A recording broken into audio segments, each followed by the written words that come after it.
un jour aura duré 8 jours. C'est un miracle. C'est un clin d'œil du ciel qu'on n'attendait plus, car beaucoup contestaient et la démarche et les attendus. Un royaume de 2 siècles durera, médiocre dans son ensemble sur le plan spirituel et intellectuel, mais il est vrai, politiquement florissant, économiquement ambitieux, et aussi sur le plan des conquêtes assez remarquable. Quoi qu'il en soit, nous oublions tout cela, l'avant, l'après, et ne retenons que le miracle de la fiole, sans trop raconter l'histoire d'ailleurs, telle que je viens moi-même de le raconter. Alors, qu'est-ce à dire? Ce silence et ce retour sur la flamme tous les soirs depuis les maisons, et non depuis le temple, depuis une centralité, mais bien chez soi, dans l'espace privé, domestique. Allumer la flamme et la faire connaître depuis l'intérieur vers l'extérieur. Eh bien, c'est toute l'histoire de la passion grecque qui connaîtra son désamour. Désamour temporaire, on ne se comprendra plus entre Grecs et Juifs. Puis, on se recomprendra ensuite, comme jadis au temps d'Alexandre. Et c'est un « je t'aime, moi non plus », au fil des siècles, un vrai clivage. Il est vrai, sommes-nous de l'Orient? Sommes-nous de l'Occident? Tout cela se cristallisera dans l'amour, fascination et pour certains répulsion de la philosophie. Quoi qu'il en soit, la leçon de tout cela, c'est qu'on ne déteste pas gratuitement. Pour détester, il faut méconnaître. Pour détester, il faut projeter sur l'autre, quel qu'il soit, toutes ses peurs, toutes ses craintes, et donc sa détestation. Spinoza ne disait-il pas que la haine est une tristesse à laquelle on attribue une cause? Comment y remédier? C'est très simple. Une flamme entre vous, une autre flamme. Dans les ténèbres, vous ne soupçonnez que sa présence. Vous la redoutez. Va-t-il être l'ami? Sera-t-il un ennemi? Vous n'en savez rien. Une flamme, déjà une silhouette se dessine, puis une deuxième, puis une troisième, et le visage s'éclaire. Vous connaissez mieux cet autre qui est en face de vous. C'est cela, la fête des Lumières. C'est trouver en soi, depuis son fort intérieur, comme une maison, la ressource pour aller au-devant de cet universel, qui, appréhendé de trop loin parfois, nous fait peur, plus exactement, nous fait vivre de la peur, mais à présent, fort de cette lumière, les visages dessinés présentent les traits amis, des esprits camarades et l'immense symbiose qui peut naître du mélange de 2 sagesses. Voici ce que cette fête des Lumières initiée nous apprend. Qu'importe la politique, au diable l'histoire, il restera que pour ne point détester, il faut tenter, il faut parier, il faut jouer avec la lumière. Mesdames, messieurs, nous vous sommes infiniment reconnaissants de partager avec nous ce message, de rendre possible la connaissance mutuelle et de visu, j'insiste bien de visu, car elle et elle seule nous permettra de faire société et de relever ensemble, chacun dans sa différence, les grands défis qui nous appartiennent tous. Je vous remercie.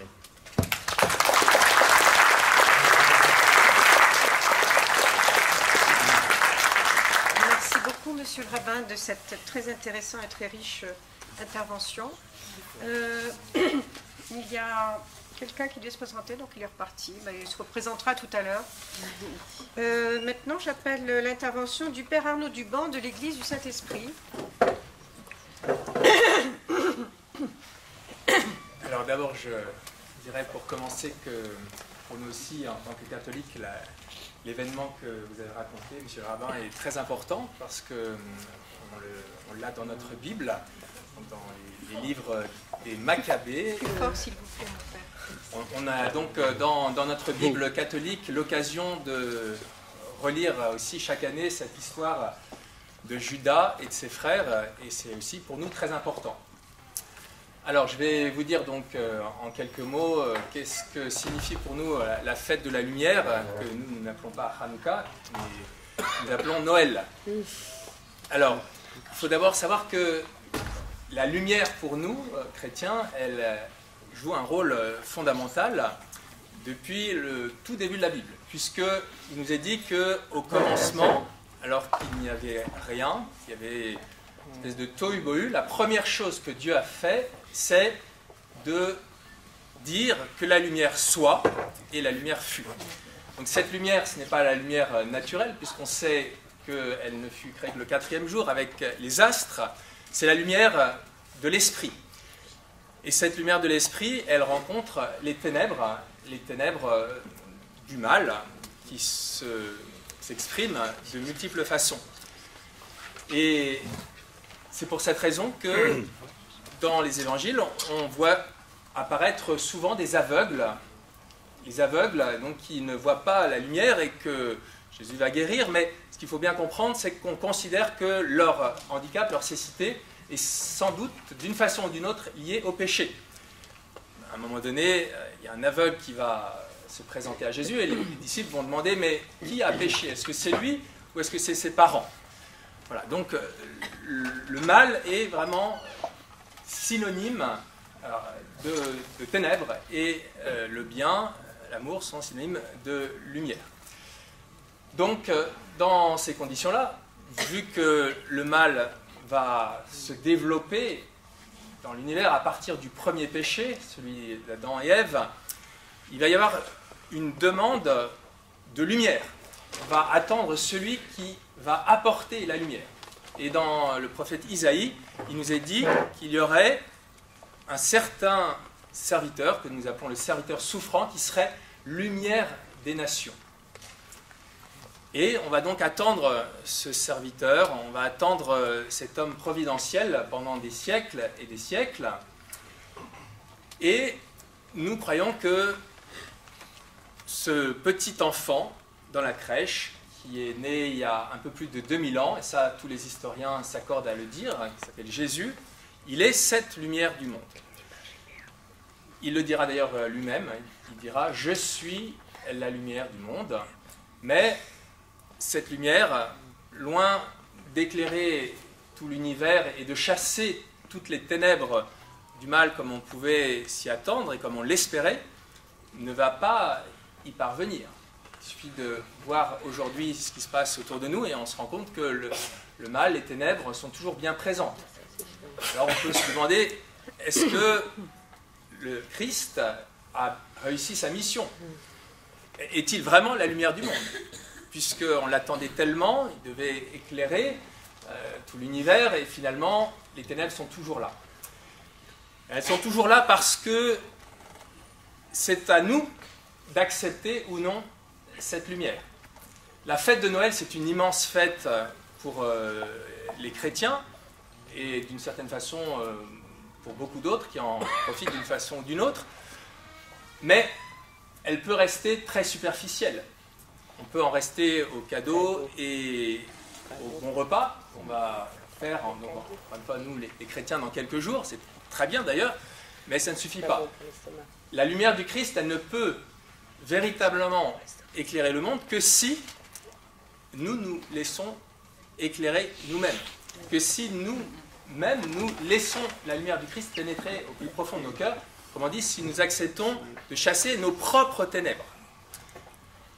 La lumière du Christ a ceci de particulier, donc, qu'elle respecte la liberté de chacun et que tant que nous ne voulons pas nous convertir, les ténèbres demeureront. Donc, c'est pour cette raison qu'avant la fête de Noël, qu'on célèbre chaque année, il y a 4 semaines qu'on appelle la période de l'Avent, A-V-E-N-T, comme avènement, où nous sommes appelés à nous convertir. Donc pendant 4 semaines, nous avons porté des étoiles violettes en tant que prêtre ou en tant que diacre pour signifier la couleur de la conversion. Et c'est seulement si nous nous convertissons que la fête de Noël peut être véritablement source de lumière, source de joie, source de transformation pour le monde. Le Christ a dit donc « Je suis la lumière du monde » et puis à un moment donné, il a dit aussi à ses disciples « Vous êtes la lumière du monde ». Voilà, donc l'enjeu pour nous, c'est continuellement de nous convertir.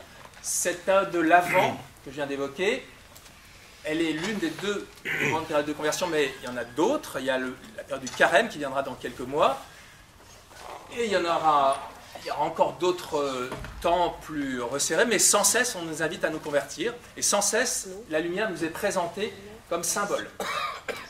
Donc, même si la fête de Noël est donc la fête de la lumière d'une certaine façon, on pourrait dire aussi que la fête de Pâques, qui arrivera dans quelques mois, est aussi une fête de la lumière.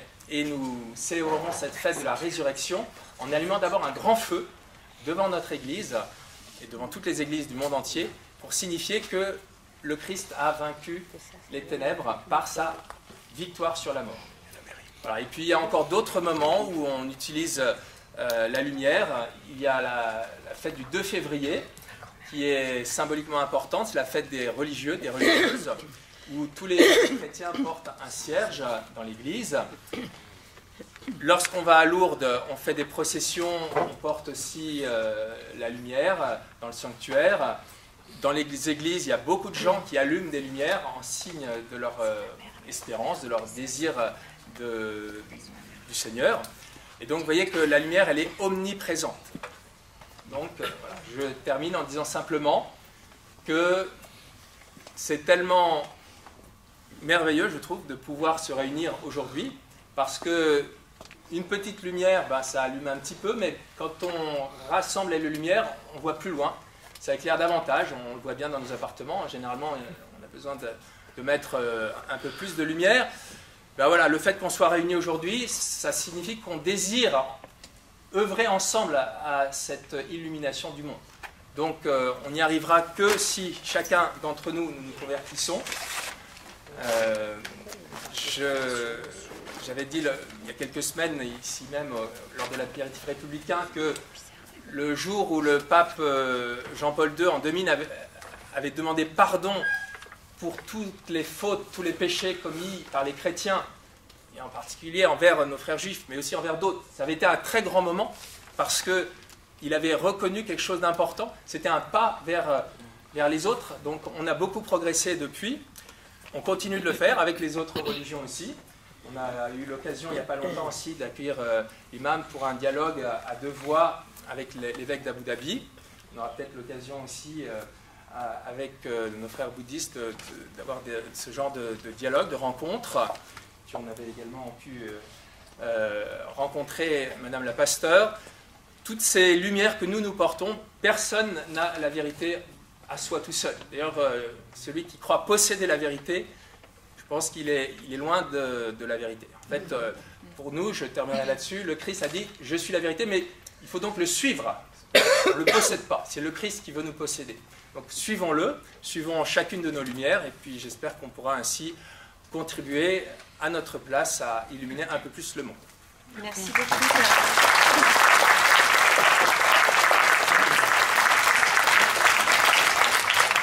Merci beaucoup, Père Arnaud. Je voudrais vous présenter donc Alexandre Vigne, qui est le directeur des cieux, pas des cieux du ciel, mais... Ah bon alors. C'est pas lui la lumière. Lève-toi.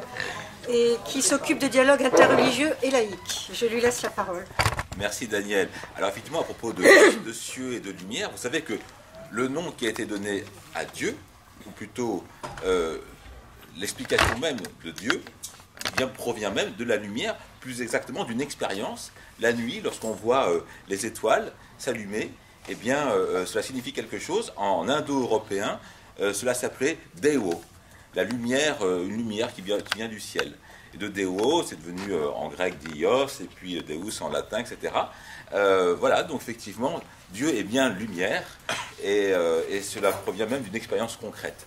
Alors notre association CIEU, oui, c'est un acronyme qui signifie Comité interreligieux pour une éthique universelle et contre la xénophobie.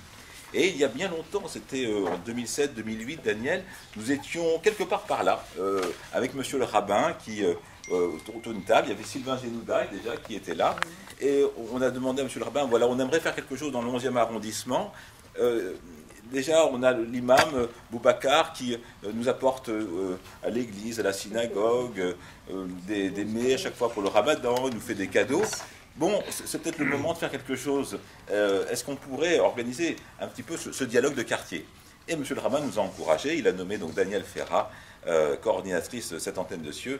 Et c'est à elle qu'on se voit aussi ce bon moment qui nous réunit tous. Vous êtes très nombreux, malgré les grèves ici. Je remercie également Nadine Lévy, qui nous accompagne depuis le début. Et il y a également aussi M. le rabbin, qui est nouvellement arrivé. Mais je le salue aussi pour l'accueil qu'il nous fait.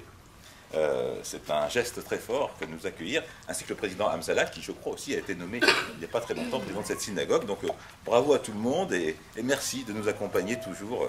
Voilà. Je voulais aussi saluer Madame la maire, qui n'est pas là aujourd'hui, mais qui venait au dialogue interreligieux alors qu'elle n'était pas encore élue, qui a apprécié et qui nous a encouragés également. Je salue Monsieur le député et Madame la députée, Avia, et pour leur présence également. Un signe fort au niveau universel, au niveau de la nation tout entière. On a besoin de cette réunion en fait, nationale, de cette mobilisation nationale, et pas seulement au niveau de quartier. Donc c'est une belle manifestation qui nous réunit aujourd'hui. J'aimerais juste... Oui. Je voulais dire que Madame la maire était prévue, elle m'avait répondu tout de suite qu'elle viendrait. Elle a eu un empêchement, donc ce qui fait qu'elle n'est pas là aujourd'hui. Voilà. Sinon elle était prévue, elle devait venir. Et j'aimerais également remercier Daniel Ferrat pour leur participation au dialogue interreligieux, bien sûr, mais également à l'envoi de volontaires en service civique à l'étranger. Vous savez que le dialogue de quartier a été reconnu par une agence d'État qui s'appelle l'Agence du service civique. Notre association est agréée par l'Agence du service civique depuis pratiquement la création, depuis 2011. Et d'ailleurs, l'association CIEU est la seule association interreligieuse agréée pour l'envoi des volontaires à l'étranger. Et donc, actuellement, nous avons des volontaires en Tunisie, 48, et puis aussi en Israël, une vingtaine, et depuis de longues années. Et Sylvain Génouda et Daniel Ferrat nous accompagnent et participent à la formation des volontaires en service civique. Avec l'ambassade aussi. Avec l'appui de l'ambassade d'Israël à Paris, bien sûr. Et également, grâce, et j'aimerais lui rendre hommage, à ici même, Marie Pasquier, qui peut se lever, et j'aimerais qu'on puisse applaudir, s'il vous plaît.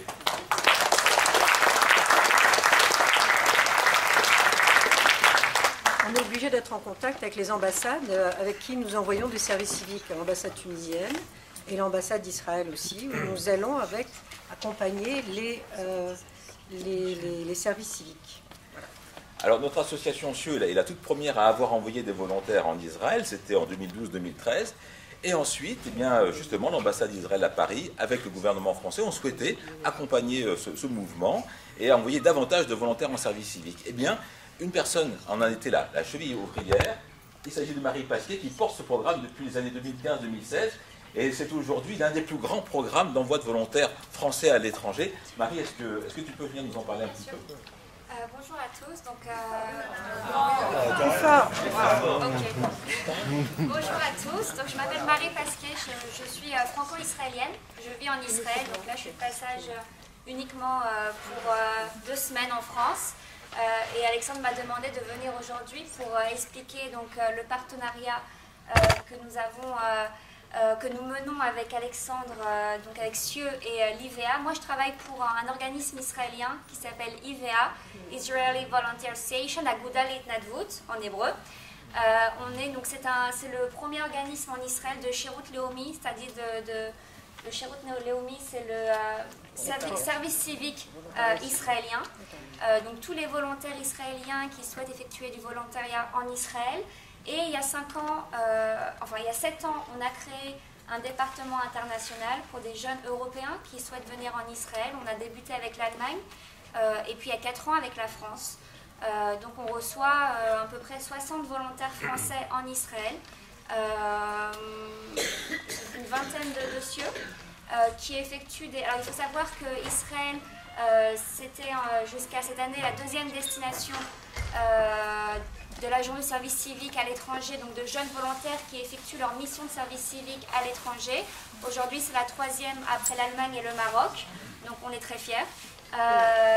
Et on reçoit donc des volontaires français qui effectuent du volontariat dans les hôpitaux, dans les crèches en Israël, dans des centres qui accueillent les personnes handicapées. Et également donc avec l'association CIEU, on travaille également avec toutes les populations en Israël, donc aussi les minorités. Donc on envoie des volontaires dans des villes arabes en Israël, donc ils effectuent leur volontariat avec des Arabes israéliens. Et donc c'est le but même de l'IVA, c'est de rapprocher les communautés en Israël et de travailler avec ces volontaires français, allemands, italiens, autrichiens, juifs ou pas juifs. Est-ce que tu veux que je dise ? Eh bien, vous pouvez même parler des populations arabophones du nord d'Israël également. Voilà, tout à fait. Après, l'IVA, c'est l'organisme au sein duquel je travaille, qui est un organisme israélien. C'est vraiment ouvert à toutes les populations en Israël.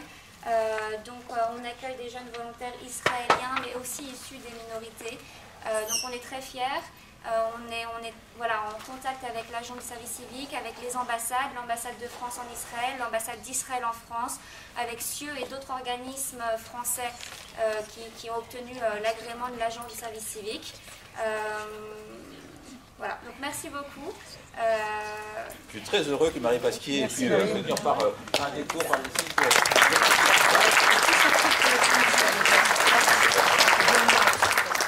Et en Tunisie, comme je vous le disais, on envoie actuellement donc 48 volontaires dans toute la Tunisie, par groupe de 4, dans les différentes maisons de jeunesse, qui organisent des dialogues interculturels, interreligieux également auprès de la jeunesse.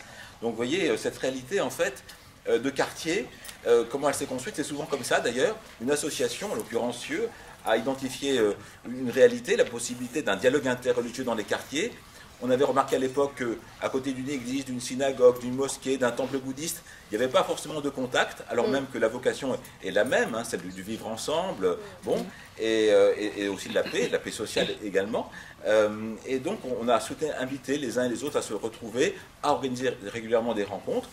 Cette solution a plu visiblement à l'État et au pouvoir public, qui ont donc a reconnu l'association CIEU agréée par l'agent du service civique, et c'est devenu maintenant une réalité universelle. Et ce que je veux dire, c'est que ça a l'air de rien, mais ce que nous faisons aujourd'hui, qui nous semble si simple, à savoir le dialogue interreligieux, c'est pas si simple que ça dans les autres pays, alors même que la religion a beaucoup plus d'importance qu'en France. Mais en France, on a une chance forte, c'est la laïcité. La laïcité, c'est véritablement une manière de voir les choses avec beaucoup plus de pondération.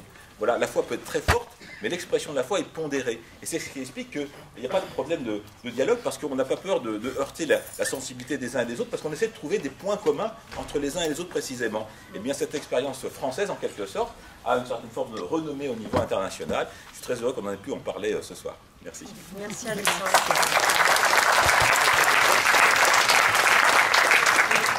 Effectivement, il y avait eu d'autres services civiques qui étaient partis quelque part en Afrique, etc. Puis on s'est contenté pour l'instant d'Israël et de la Tunisie, pays très demandeurs. Merci beaucoup. Maintenant, je demande, c'est Madame la pasteure Dominique Hernandez qui va nous parler de ce qu'est pour elle et sa communauté la fête de la lumière.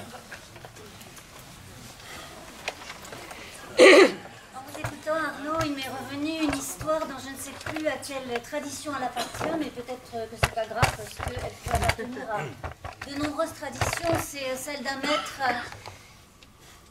qui demande à ses disciples comment différencier le jour de la nuit, la lumière de l'obscurité. Chacun de ses disciples donne une réponse et puis finalement le maître finit par leur dire que leurs réponses ne sont pas correctes, que le moment où l'on peut dire qu'il fait jour, qu'il fait clair, que la lumière brille, c'est au moment où l'on peut reconnaître dans le visage de l'autre le visage de son frère ou de sa sœur. Alors j'espère que c'est le cas aujourd'hui. Est-ce que cela ne doit rien à l'électricité, mais plutôt à cette pratique de dialogue, à cette volonté de dialogue qui a lieu à Cours dans ce 12e arrondissement depuis très longtemps. Je viens d'arriver moi-même il y a quelques mois à peine à Paris-Bastille, mais c'est une des premières choses dont j'ai entendu parler. C'est ce qu'il se passe dans le 12e au niveau interreligieux.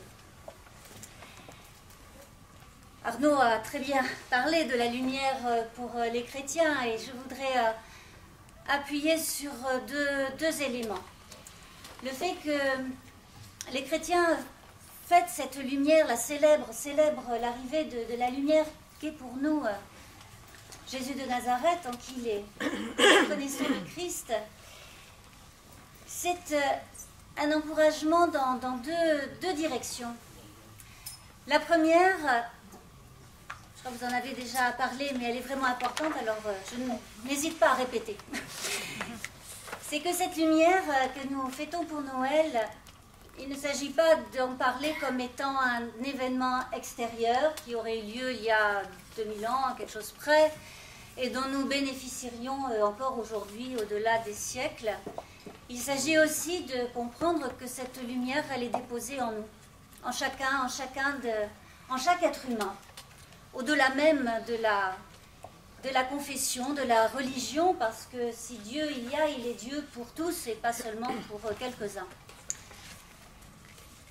Et que ce Dieu qui se penche sur l'humanité dans ses malheurs, eh bien voilà, vient déposer en chacun une petite étincelle, mais qu'il nous revient à chacun de faire grandir et de la laisser éclairer à la fois notre intérieur et notre regard pour voir ce qui se passe autour de nous. Et Noël nous rappelle cela, que ce qui est déposé en nous, petite étincelle, a besoin de grandir, de continuer à briller, de briller de plus en plus. C'est toujours humble, parce qu'au niveau d'une personne, voilà, on est chacun dans nos vies, dans nos occupations, dans nos familles, dans nos cercles d'activité. Il y a peut-être très peu d'entre nous qui peuvent prétendre briller au-delà des frontières d'un pays ou d'un continent ou pour les siècles des siècles, non. Mais briller humblement, ça suffit largement. Et il ne nous est pas demandé plus, en fait. La deuxième chose, c'est que la lumière est importante, et là aussi je pense que c'est universel. La lumière est importante parce qu'il y a des ténèbres. Beaucoup de ténèbres.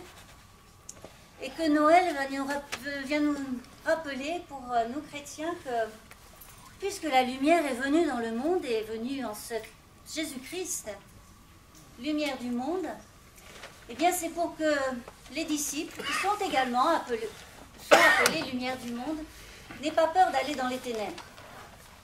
Il ne s'agit pas de se réunir entre lumières pour briller et faire un feu un peu plus grand. Il s'agit d'aller là où il n'y a pas de lumière. Dans la Bible, on pourrait dire que le concept de lumière a d'autres noms, qui sont peut-être plus précis, plus engageants, peut-être plus bouleversants. La lumière, dans la Bible, elle peut se dire en termes de bonté et de compassion, en termes de pardon et de respect, et en termes de droit et de justice. Je termine par la justice parce qu'il n'y a peut-être pas de concept plus important que celui-là dans la Bible. Là où il n'y a pas de justice, ce sont les ténèbres. Et donc, aller porter dans les ténèbres une petite lumière, même petite, ça suffit toujours, du moment que c'est une lumière, eh bien c'est ce à quoi nous sommes engagés et que Noël, la fête de Noël rappelle. Et à travers ce que vous disiez de Hanukkah et de la célébration, de la commémoration de ce qui s'est passé il y a 25, quelques siècles, 25 siècles, eh bien dans cette résistance et dans cette fidélité de cette petite flamme qui a brillé si longtemps, eh bien il y a peut-être aussi quelque chose que nous pouvons recevoir d'une résistance et d'une fidélité de nos lumières individuelles, personnelles, intérieures, pour le monde dans lequel les ténèbres sont encore aussi profonds et importants. Le droit et la justice, le respect et le pardon, ça s'appelle de la lumière. Il ne nous reste plus qu'à briller.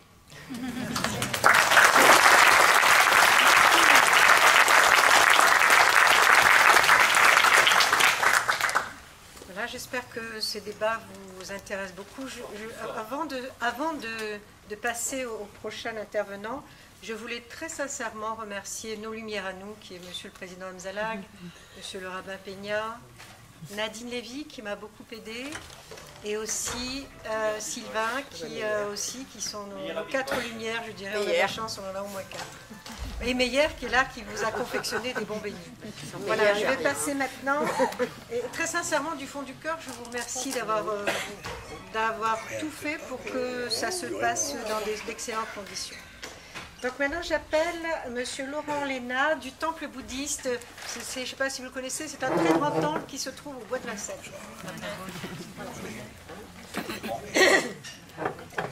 D'accord, bonjour à tout le monde. Quand j'ai dit le responsable du temple bouddhiste tibétain, Vincennes, qui s'appelle Lama Gyurme, c'est un lama bhoutanais, il nous vient du Bhoutan. Et quand je lui ai dit il y a quelques semaines, quand on a reçu avec beaucoup d'amitié l'invitation pour venir à la fête des Lumières, il a dit tiens, c'est comme nous. Je me suis dit, ah bon, je ne savais pas, il y a une fête de la lumière. Elle a dit oui, tous les ans au mois de décembre. À la fin de l'année, ça change suivant les années. Alors j'ai demandé de m'expliquer, et c'est la première chose que j'avais envie de partager avec vous, parce que c'est une très jolie histoire. Il y a beaucoup d'histoires dans le bouddhisme tibétain. Donc la fête des Lumières, c'est une fête qui existe au Tibet pour commémorer un grand maître qui a vécu au XIVe siècle. Ce grand maître, il s'appelait Tsongkhapa. C'est un réformateur du bouddhisme. C'est un peu le Luther et le Calvin du bouddhisme. Il a enseigné, il a essayé d'apporter des nouvelles lumières, vous allez voir tout de suite où je vais arriver, sur le bouddhisme tibétain qui vivotait un peu au Tibet et qui perdait parfois un peu de son essence, quoi. Et donc il a enseigné, il a dit une chose qui existe, je suis à peu près sûr, dans toutes les autres traditions, mais il l'a exprimé, elle est dans les écrits. Il lui a dit, moi je suis venu pour apporter des lumières parce que je préfère allumer quelque chose que maudire l'obscurité. Et c'est une phrase très, très, très, très jolie. Il dit, je ne suis pas là pour expliquer ce qu'il ne faut pas faire, je ne suis pas là pour expliquer ce qui est mauvais, mais par contre, j'ai envie d'éclairer des choses, et ensuite, à chacun, de suivre la voie qui lui semble juste pour lui-même. Et donc, cette fête de lumière, c'est ça. Et la fête des Lumières, tous les ans, elle commémore le décès de ce grand maître. Et tous les ans, au Tibet, elle se matérialise comment? C'est chacun allume une petite bougie qui pose sur le rebord de sa fenêtre, chaque année. Dans son logement, dans sa fenêtre, dans les temples, on allume des bougies pour commémorer cette fête des Lumières qui signifie sur cette partie-là amener la clarté, plutôt qu'enrichir des choses, plutôt que nier des choses. C'est un peu simplifié par rapport aux enseignements, mais c'est la grande nature de ce premier enseignement. Je préfère allumer des lumières que maudire l'obscurité. Et je suis sûr que c'est une phrase qui existe dans plein de traditions. C'est joli. Que beaucoup de philosophes et de grands maîtres spirituels ont prononcé. Et il y a une deuxième petite chose qui, elle, est du quotidien dans le bouddhisme, et elle est aussi, j'en suis sûr et certain, un point commun avec beaucoup de traditions.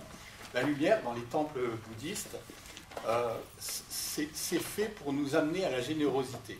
Et comment ça se traduit? C'est une jolie image. Avant chaque pratique, avant chaque culte, on propose aux gens qui viennent d'allumer une bougie et de la déposer sur, on appellerait ça l'autel. Et on dit c'est une offrande de lumière. Parce que la lumière, dit-on chez nous, a vocation à se donner, à se répandre, sans limite, sans frontières. Et donc, offrir de la lumière, c'est offrir tout ça. Et ça cultive, dit-on, cet acte-là, on dit dans le bouddhisme, ça se traduit derrière dans notre spiritualité. Donc le fait d'offrir une bougie, d'offrir une lampe, c'est un acte de générosité qui habitue à la générosité. Et quoi de plus généreux que d'offrir la lumière? Voilà, c'est les deux petites choses que j'avais envie de partager aussi là-dessus.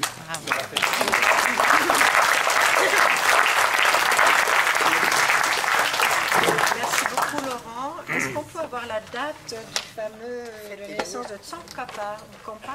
Alors, la date exacte, je crains de me tromper, c'est au XIVe siècle. Et tu n'as pas une date Dès que je me suis reconnecté à Internet, je vous la donne.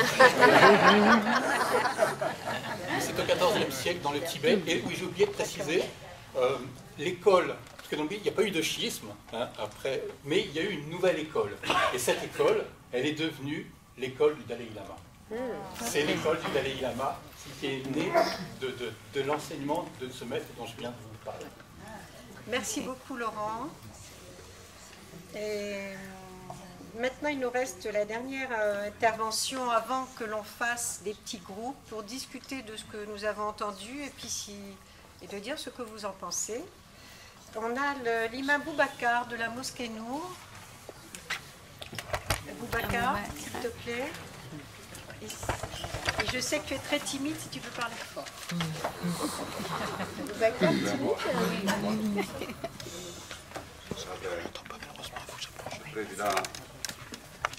Président Issa,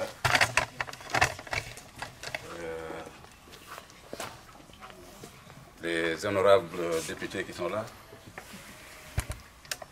et le père Ouma, Emmanuel, la pasteur, mon frère Dame, et donc à vous tous. D'abord, je me félicite de cette rencontre. C'est une rencontre qui, en elle-même, est une lumière.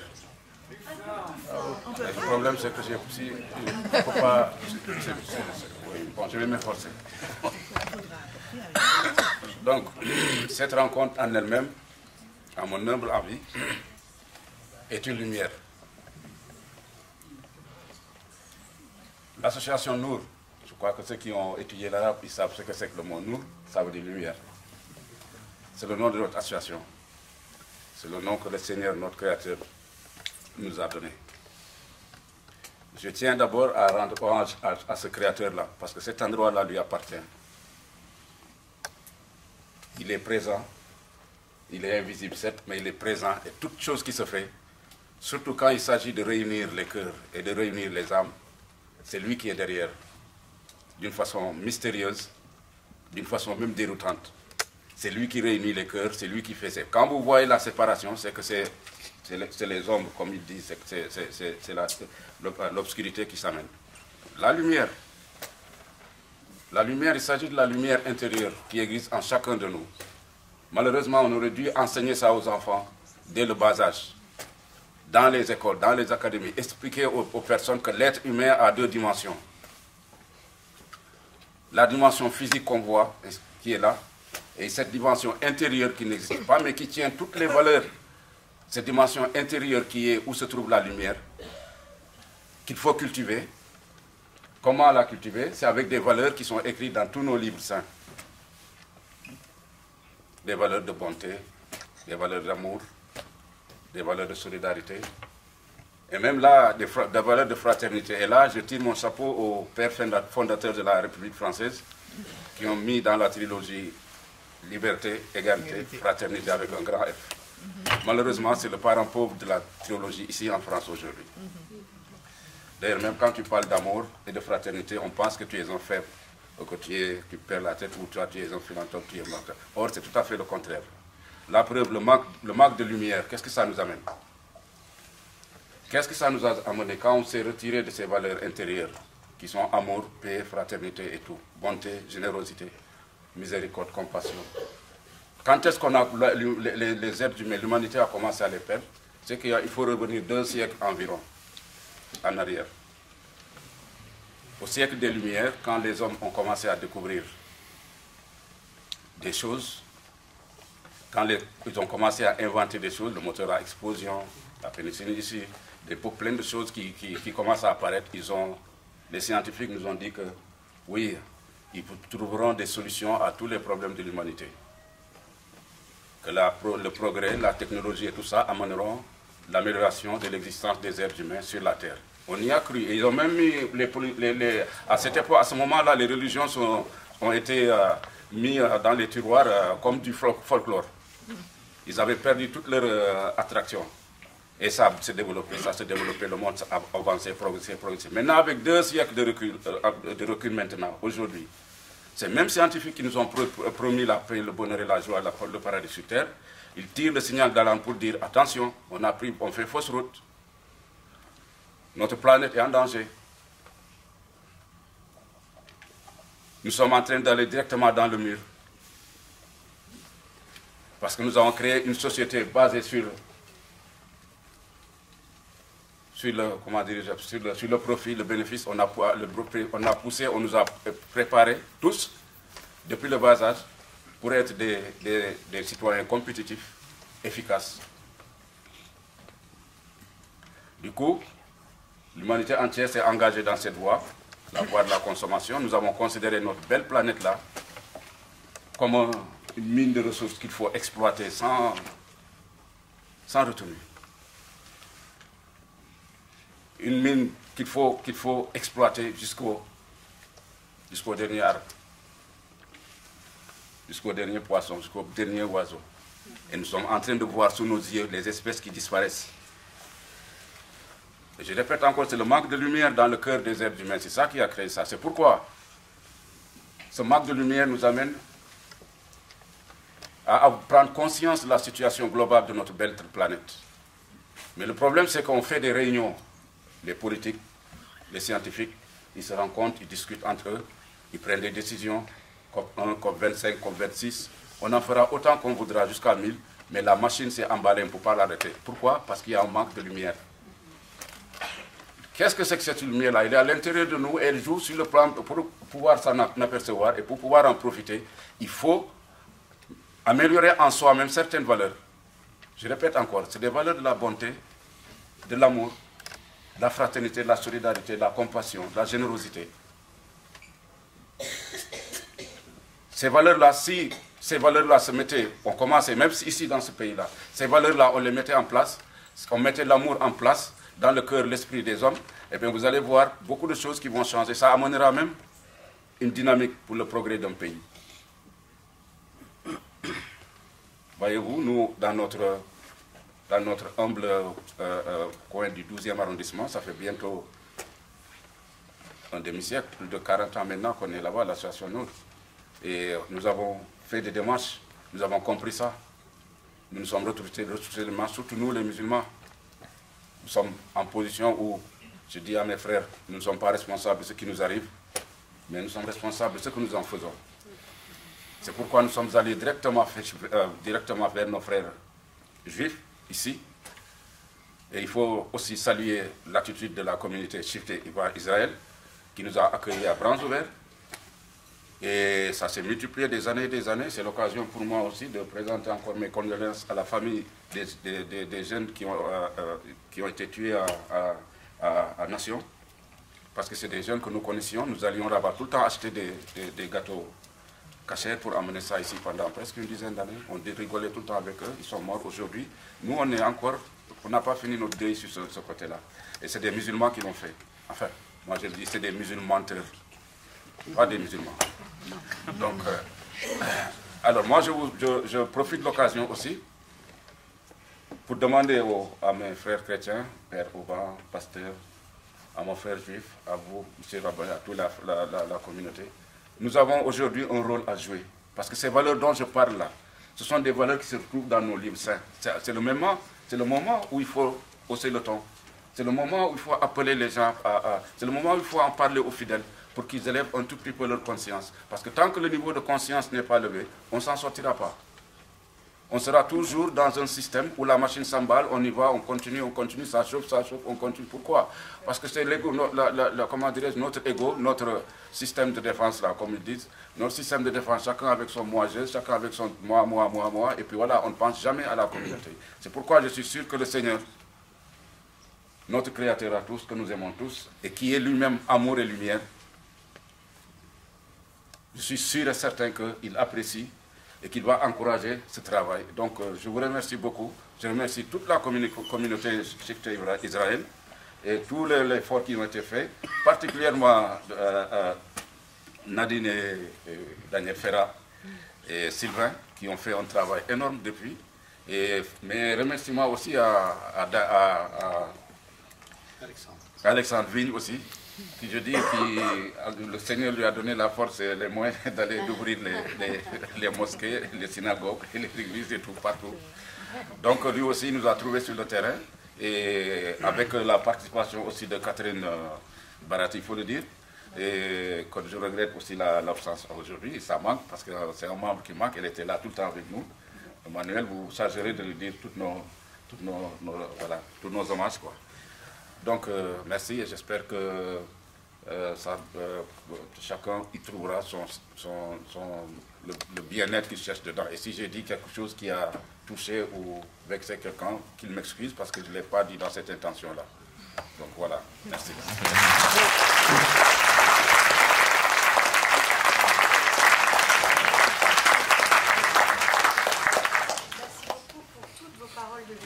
Mais Sylvain voudrait intervenir. Rapidement, parce que Sylvain, merci à vous de votre attention. Je voudrais revenir sur un point que j'ai évoqué tout à l'heure, c'est le fait que nous soyons dans une synagogue consistoriale et beaucoup de personnes se sont demandé ce que c'était. Alors je l'explique rapidement. C'est une affaire qui remonte à 1806. Les Juifs étaient tolérés en France, dans certaines régions plus que moins, l'Aquitaine, l'Alsace, parce que l'Alsace avait été raccrochée à la France beaucoup plus tardivement sous Louis XIV, et aussi le Comtat Vénétia, parce que le Comtat Vénétia, tout le monde le sait, il y avait là ce qu'on appelle les papes d'Avignon, il y avait donc les Juifs du Comtat Vénétia d'Avignon. Et donc, un soir de chasse, revenant de la chasse, Louis XVI avait croisé sur son parcours un convoi funéraire. Et ça se passait du côté de Bagneux, donc déjà.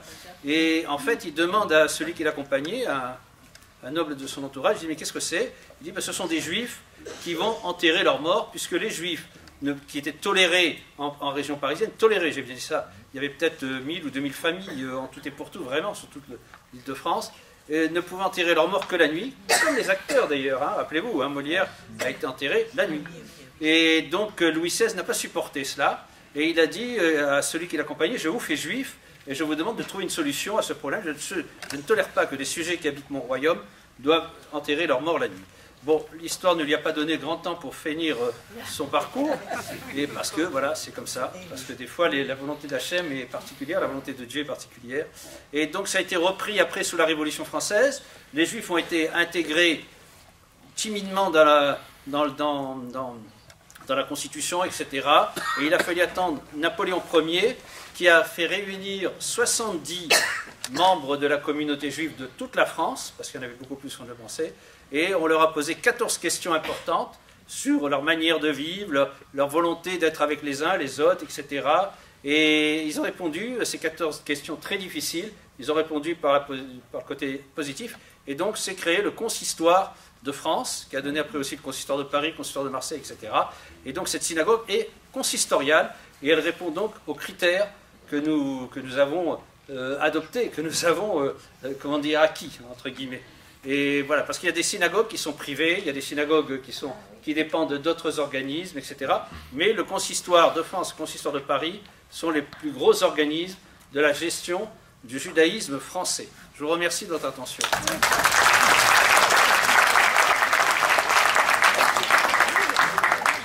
Merci à nos intervenants pour toutes ces paroles de lumière, d'où qu'elles viennent. Et je vous invite maintenant à retourner vos chaises et constituer plusieurs, pour ceux qui le souhaitent, constituer des petits groupes. Je crois que certains de nos invités vont se mêler, ceux qui le peuvent, aux petits groupes, ceux qui ne le souhaitent pas, ils ne sont pas obligés. Donc voilà, vous pouvez commencer à tourner vos chaises et puis vous mélanger. Et de nommer chaque petit groupe, on nommera un rapporteur. On devra consigner nos questions et deux musulmans et un curé, le curé de l'Immaculée Conception, et une élue qui était là. Voilà. Qu'est-ce qu'on a retenu? Beaucoup de choses. Il fallait être responsable dans ce que l'on avait. La lumière, c'était d'assumer cette responsabilité. Notre élu nous en a beaucoup parlé. Mais lutter effectivement contre nos propres démons, nos obscurités, et puis surtout vivre dans la joie. Moi, ça a été un message ici de vivre dans la joie, d'exprimer la joie. La lumière aussi, curé de l'Immaculée Conception nous a parlé du mystère de la Nativité, puisque aujourd'hui dimanche, dans les églises, nous avons célébré le mystère de la Nativité, l'annonce faite à Joseph, et que la lumière brille, mais comment la garder, comment la conserver en nous, hein? Dieu est à l'origine de cette lumière, Dieu nous donne la lumière, mais comment nous la faisons briller, nous la transmettons. Voilà. C'est un petit peu les échanges qui se sont établis. Et puis, on a parlé aussi de comment on pouvait échanger entre communautés différentes des gestes de fraternité. Est-ce que justement, on ne pourrait pas inventer des échanges de lumière, ou alors des échanges de musique, de chant, voilà. Enfin, en gros, c'est ce qu'on a dit. Merci beaucoup, Hervé. On va passer après Hervé, la suivante, madame. C'est comment votre prénom? Je suis Christiane. Jocelyne? Christiane. Vous voyez, il faut vraiment un micro. Christiane. Après, on peut changer de prénom aussi. Hein. Voilà. L'Église du Saint-Esprit, donc accompagnée par le Père vivant de l'Église du Saint-Esprit. Voilà.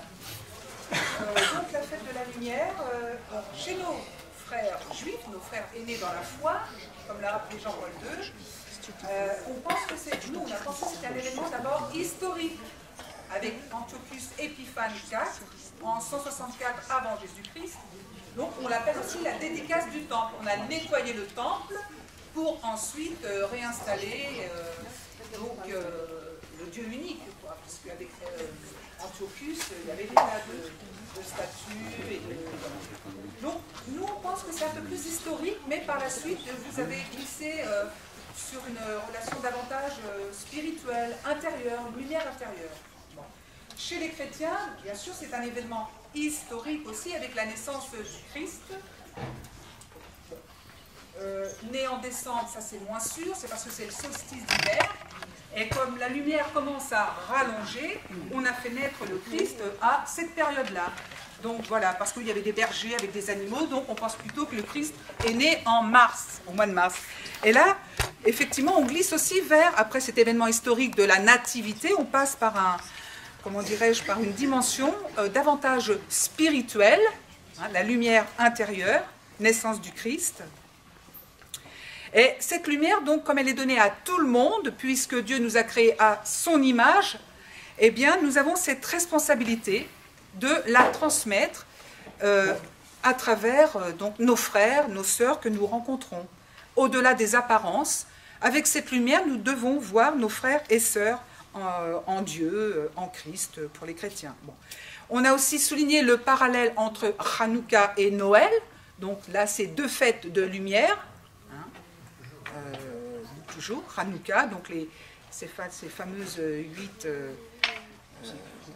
8 flammes qui ont, comment dirais-je, brûlé pendant 8 jours, donc c'est ça qui est considéré comme un miracle, hein, puisqu'on n'a pas eu besoin de rajouter d'huile dans le chandelier. Et donc la lumière aussi, donc, comme on le disait à notre groupe, dans notre groupe, la lumière, c'est un symbole universel, donc qui permet aussi de rencontrer l'autre, d'aller à la rencontre de l'autre, de sa sœur, de son frère, au-delà des apparences, puisque en chacun de nous, il y a de la lumière. Et donc se donner la paix aussi, bon, chez les chrétiens, au cours de la messe, on se donne la paix du Christ, hein, et ce signe de paix, donc, c'est aussi un signe de lumière, hein, d'aller vers l'autre, l'autre qui porte aussi la lumière en lui, ou en elle.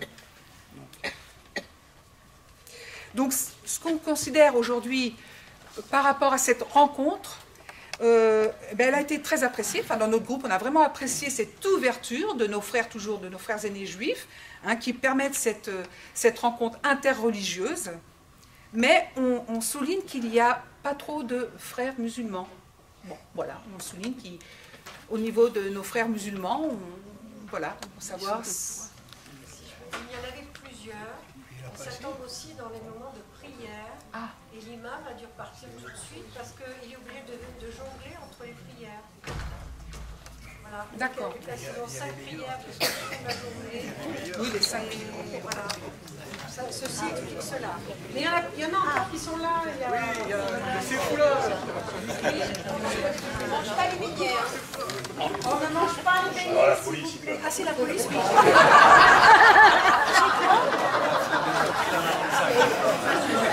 On a arrêté. Ouais. Par contre, je suis garé juste devant. Qu'est-ce qui se passe? Merci beaucoup, Christian. Bon, j'avais encore 3 choses, mais s'il y a d'autres, si les gens sont pressés de manger, j'arrête alors.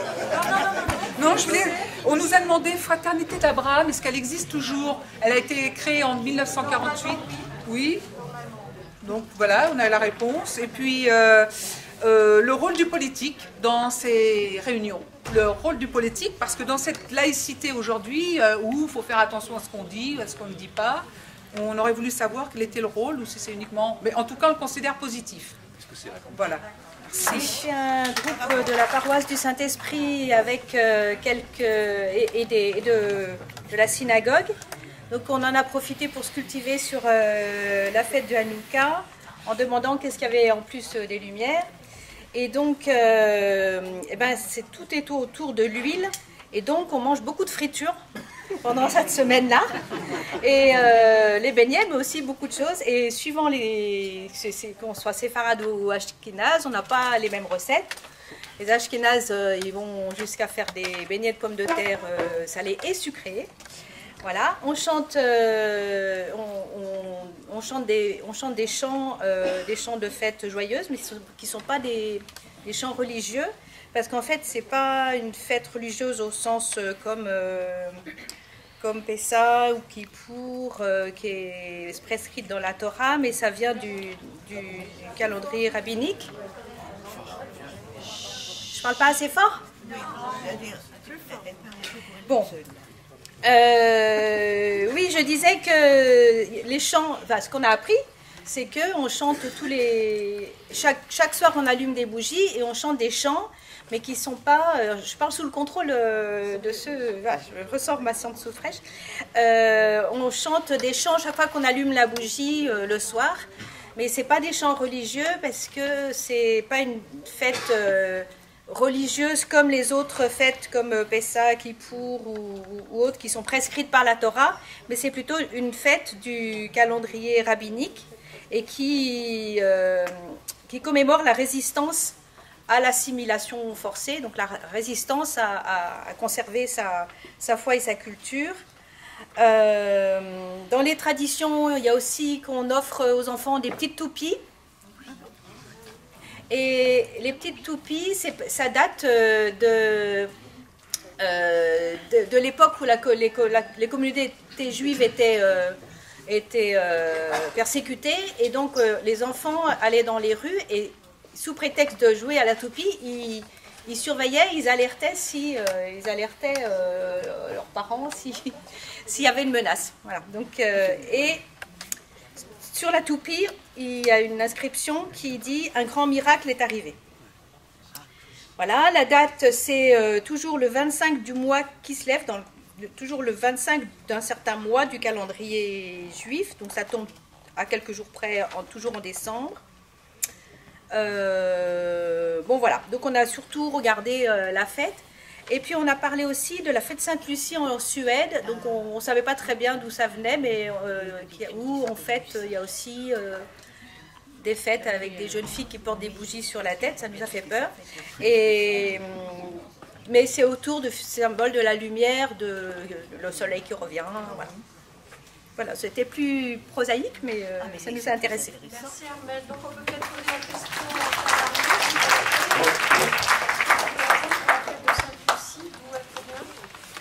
Donc, Lucie, c'est une martyre donc, des premiers siècles.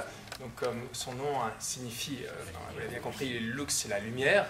Et donc, elle est très vénérée dans certains pays, en particulier vers la Sicile et d'autres pays de la Méditerranée.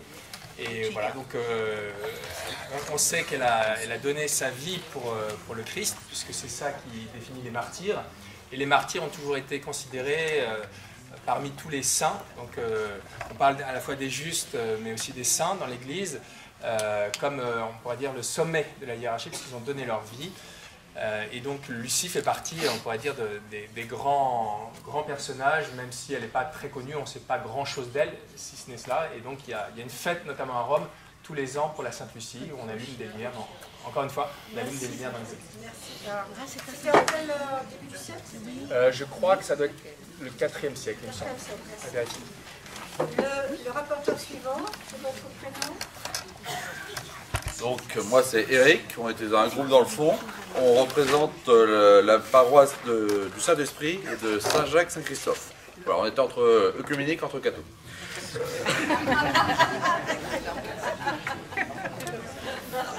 Donc alors on a eu un petit débat tout au départ pour savoir ce qu'on avait retenu, ce qui nous avait plu et voilà entre nous.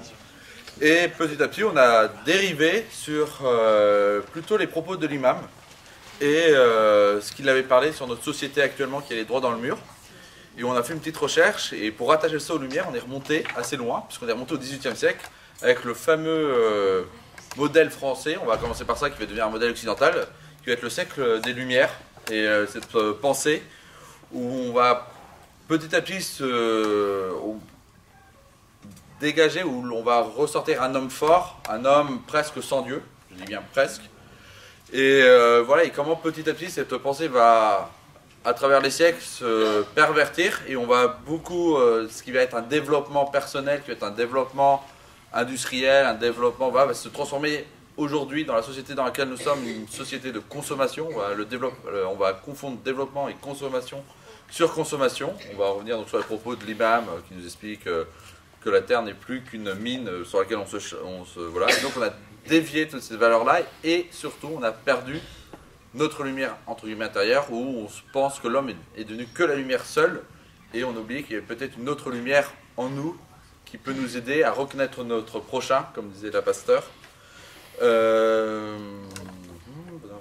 Voilà. Et donc sinon on a fini par qu'aujourd'hui on a un retour justement avec cette peur de ce monde qui peut disparaître, ou voilà, en tout cas si notre société continue, voilà, un retour vers une spiritualité. Et la question c'est, mais quelle spiritualité vers laquelle se tourner en fait, voilà. Donc nous, on a, selon notre obédience, nos réponses, mais il y en a d'autres qui n'ont pas forcément cette réponse flagrante, et qui se retournent peut-être vers autre chose, et voilà. C'était un peu notre débat, voilà, sur la lumière, mais plus d'un point de vue sociologique, voilà. Est-ce que vous avez une question à poser à quelqu'un? Non, il n'y avait pas de question. On avait le père, alors pardon, je vais perdre le nom, je suis désolé, Arnaud qui est avec nous. Merci beaucoup. Merci.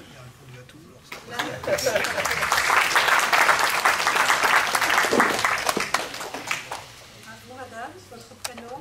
Solange, je suis religieuse.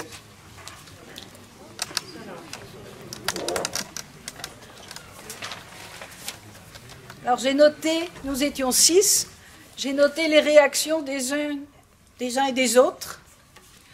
Je vous les livre comme elles sont. Ça, des choses ont déjà été dites, mais c'est complémentaire. Beaucoup d'intérêt pour tout ce qui a été évoqué. Appréciez aussi que la fête de la lumière, elle est dans toutes les religions. Nous avons bien aimé cette phrase-là, ça doit être de Laurent, hein. Préférez allumer des lumières que de maudire l'obscurité. L'une a dit, quand on maudit, on va vers la lumière. Elle a donné des exemples. Nous sommes lumière. Ça a été retenu aussi. Il faut aller vers l'obscurité pour apporter la lumière. Il y a d'autres noms qui ont été donnés à la lumière.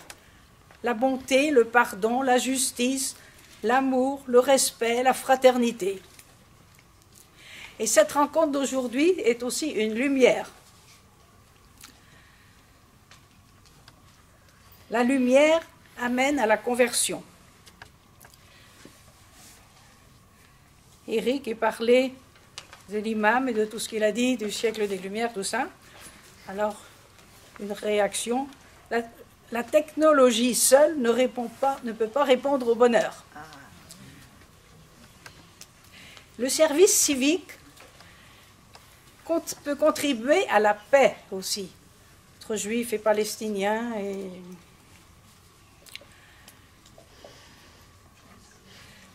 Une question par rapport au miracle de la fiole d'huile. Pourquoi les juifs ont-ils voulu allumer cette lumière? Bon, alors si quelqu'un peut donner un éclairage. Tout simplement comme dans toute synagogue au monde, il est d'usage d'avoir une lumière qui représente donc la présence divine au sein de la synagogue. Et quand le temple a été récupéré, donc après les événements, il n'y avait plus assez d'huile pour aller chercher, pour rallumer cette bougie. Donc c'était de l'huile et de l'eau et une mèche. Et donc il y avait de l'huile uniquement pour un jour. Et donc aujourd'hui, comme c'est le premier jour de Hanouka, tout à l'heure on allumera la première bougie. Et le miracle vient du fait que, au lieu de ne durer qu'un jour, au bout d'un jour, elle aurait dû, l'huile était suffisante pour une seule journée, la bougie aurait dû s'éteindre, la flamme aurait dû s'éteindre. Or, elle est restée un deuxième jour, parce que des gens étaient partis chercher par bateau, chercher une huile pure, enfin je ne rentre pas dans le détail du procédé. Et donc, après le premier jour, elle est restée allumée, elle est restée un deuxième jour allumée.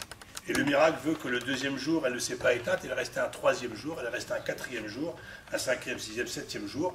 Et le huitième jour, l'huile nouvelle est arrivée et on a pu continuer à rallumer la flamme divine quotidiennement. Voilà, donc le temps d'aller chercher l'huile, c'était en tout 8 jours, donc elle est restée 8 jours allumée. Voilà. Bon. Merci. Merci beaucoup, Sylvain.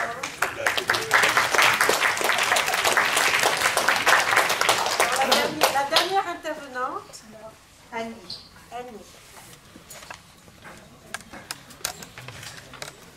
Alors, notre groupe était constitué de paroissiens du Saint-Esprit et de Saint-Éloi. Alors, tous les membres ont été touchés par les intervenants. Et on a pu constater que toutes les valeurs étaient communes, mais par des chemins différents. Et qu'ils appelaient tous à un désir de rencontre, d'où notre réunion aujourd'hui. Et ceci force le respect.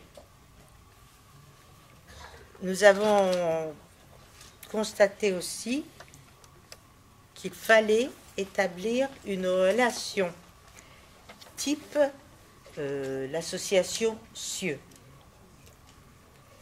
Mais que cette association, si on peut dire, devrait s'établir par un partenariat à l'extérieur, un échange entre des écoles, que ça soit fait au plus bas âge, pour se comprendre.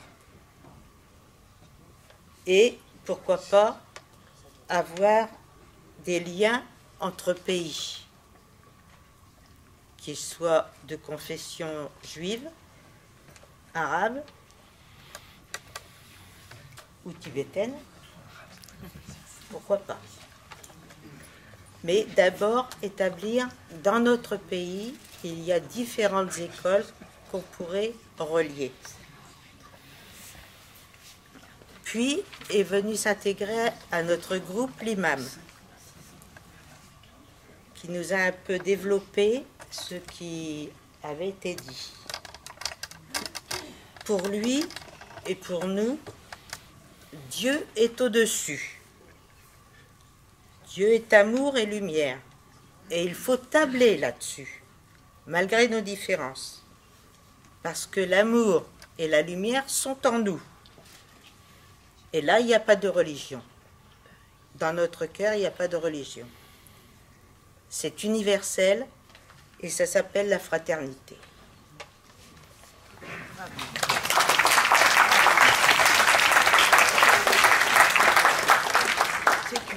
Alors, au nom de la synagogue d'Israël et au nom des cieux, nous vous remercions de votre venue, votre participation. Il y a des échanges extrêmement intéressants. Et j'essaierai d'en faire un petit topo et vous serez, je pense, prévenus par vos responsables religieux respectifs du prochain dialogue que nous ferons.